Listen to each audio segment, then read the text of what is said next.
The large bowel is a part of the gut that continues from the small gut at the cecum, where appendix is found, in a wider tube where indigestible components of the food you eat collect and evacuated as feces through the rectum. The large bowel absorbs water and salts from the material that has not been digested as food and get rid of as waste products left over. It is a smelly part of the gut where trillions of microbes, 90% of which are bacteria, work to keep it healthy as possible to prevent inflammatory diseases, break down food, manufacture vitamins, and train our immune system, including cancer. There are beneficial microbes and others associated with disease that can harm the gut. The word microbiome is a collective word for bacteria, fungi, viruses, and other living in the gut. Today, we are going to talk about how beneficial bacteria helps to look after our immune system, heart, weight, and many other aspects of health. Most of these defensive microbes are found in the cecum at the beginning part of the large bowel and in areas of the small and large gut. There are trillions and trillions of them, but much research has been done in the recent years on the part played by the good bacteria. There are more bacteria than the total number of cells in your body. They weigh about 1 to 2 grams, which is approximately the weight of your brain. And there are more bacteria in the stools you pass than the total population of the people in the world. You get your first dose of this beneficial bacteria the moment you are born through the bacterial contamination in your mother's birth passage. So it is observed that naturally born babies are healthier than those delivered through cesarean sections. There is a traditional custom among our village folk in Sri Lanka where the mother rubs her gold ring on a stone with a few drops of water, and that mixed fluid would be inserted into the mouth of the newly born baby with the mother's finger. That is how the baby gets the first dose of bacteria. The beginning of the acquired immunity was the belief. These microbes multiply in the baby's gut, and higher diversity is considered good for your health. These beneficial bacteria are mostly anaerobic. Keep your bad bacteria in check and control by multiplying so rapidly that the unhealthy kind doesn't have the space to grow. There are over 1,000 species of bacteria living in your gut. Most of these bacteria come from firmicutes and bacteroidetes. Bad bacteria in your large gut can cause diseases like Crohn's disease, ulcerative colitis, irritable bowel syndrome.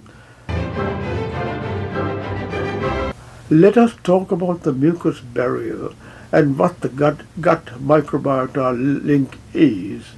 In the small bowel, the mucous barrier is a thin layer, while in the large bowel seems to be a thicker layer or thicker barrier. The integrity of the mucous barrier is one of the first lines of protection from the gastrointestinal tract. In the past, this slimy partner was mostly considered a simple lubricant for facilitating the progression of food bolus and stools in the gut.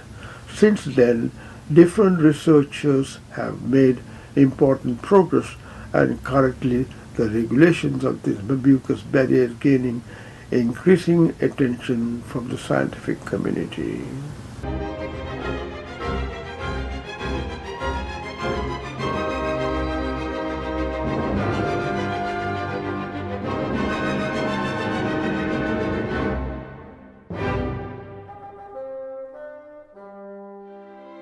The microbiome plays a major role in driving mucus changes among the factors influencing the mucous barrier. Lactobacillus bacteria encourages mucus production, can have a positive effect on your gut mucosa. Bifidobacterium restores mucus growth, and Akkermansia increases mucus layer thickness and the number of mucus producing cells.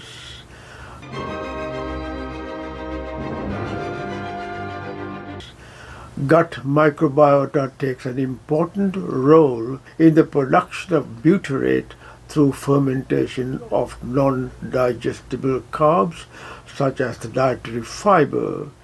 Legumes such as beans, peas, soybeans, fruits, nuts, cereals and whole grains are good sources of dietary fiber. Butyrate is also found in butter and cheese. Butyrate is a byproduct of short-chain fatty acids produced through the fermentation process of the dietary fiber. Butyrate short-chain fatty acids produced is the main fuel for the cells lining the gut, known as colonocytes, providing up to 90% of their energetic requirements and maintaining the integrity of the gut lining. Butyrate supports gut health and may also protect against some inflammation-based diseases. Let's discuss these gut bacterial links with the heart.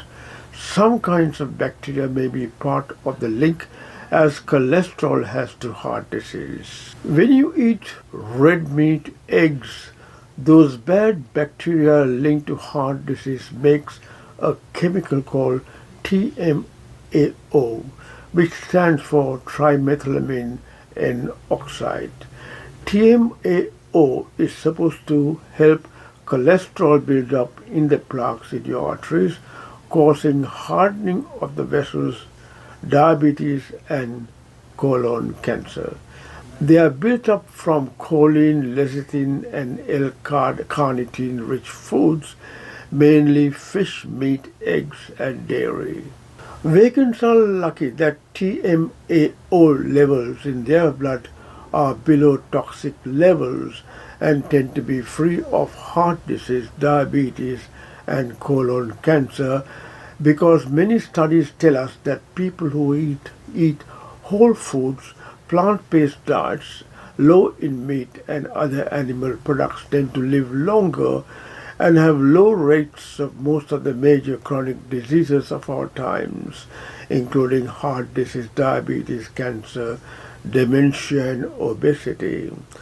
So TMAO is a metabolite that the body produces if you eat certain foods as mentioned earlier. When you eat foods rich in TMAO precursor compounds, the bacteria in your gut converts them into a molecule called trimethylamine or TMA. Your liver then grabs the TMA and generates TMAO. TMAO is associated with development of multiple inflammatory conditions such as heart disease, type 2 diabetes, chronic kidney disease, cancer and liver disease. People with high levels of TMAO in their blood may have more than double the risk of a heart attack. Now let's talk about type 2 diabetes. High TMAO levels may also interfere with blood sugar control, even to the point of increasing the risk of developing type 2 diabetes. A 2017 study published in the American Journal of Clinical Nutrition involving 1,346 newly diagnosed cases of type 2 diabetes and 1,348 controls found a positive association between plasma levels of TMAO and type 2 diabetes. How can we reduce the TMAO toxic chemicals being produced in our body that causes chronic inflammatory disease, including heart attacks? Minimizing foods that are very high in choline, L-carnitine, and other TMAO precursor compounds is the most effective way to reduce TMAO levels. And the easiest way to do that is to avoid the foods that they come from, swapping animal-based foods for whole foods and plant-based ones. First, you can reduce your direct carnitine consumption, carnitine which comes from the same root as the word carnivora, is not surprisingly highest in red meat. A 4-ounce beef steak can have between 56 milligrams to 162 milligrams of carnitine. How do these gut bacteria assist our immune system?